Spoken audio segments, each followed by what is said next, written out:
हर हर महादेव।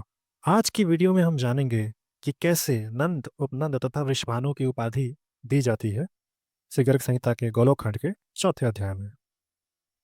श्री कृष्ण ने कहा, ब्रह्मा सुबल और सुदामा नाम के मेरे सखा नंद तथा उपनंद के घर पर जन्म धारण करेंगे।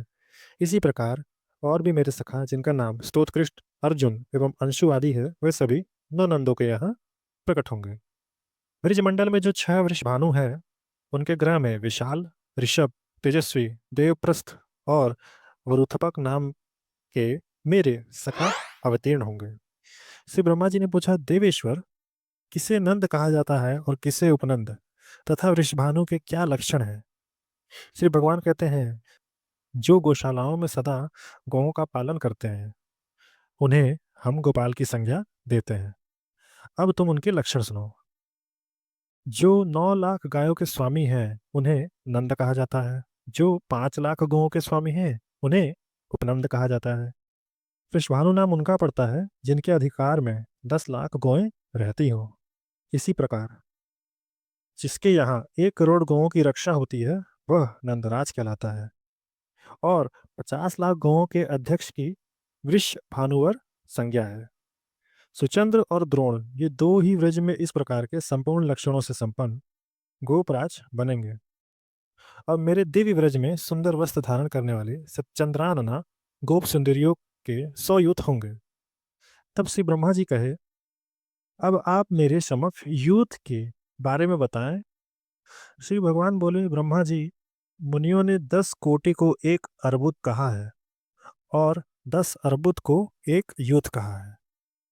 यहाँ की गोपियाँ कुछ गोलोक वासिनी है, कुछ द्वारपालिका है, कुछ श्रृंगार साधनों की व्यवस्था करने वाली हैं, कुछ सजने संवरने में लगी हुई हैं, कुछ पार्षदा कोटि में आती हैं, कुछ गोपियाँ श्री वृंदावन की देखरेख कर रही हैं, कुछ गोपियाँ गोवर्धन पर निवास करती हैं, कुछ गोपियाँ कुंजवन को सजाती संवारती हैं, बहुतेरी गोपियाँ मेरे निकुंज में रहती हैं।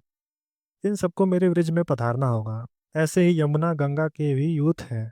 इसी प्रकार रमा, मधुमाधवी, विरजा, ललिता, विशाखा एवं माया के यूथ होंगे।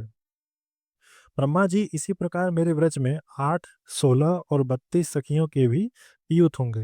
पहले के अनेकों युग में जो श्रुतियाँ, मुनियों की पत्नियाँ, अयोध्या की महिलाएं, यज्ञ में स्थापित की हुई सीता, जनकपुर एवं कौशल देश की निवासिनी सुंदरियां तथा पुलिंद कन्याएं थीं, तथा जिनको मैं पूर्ववर्ती युग में वर दे चुका हूँ, वे सब मेरे पुण्यमय व्रज में गोपी रूप में पधारेंगी और उनके भी यूथ होंगे।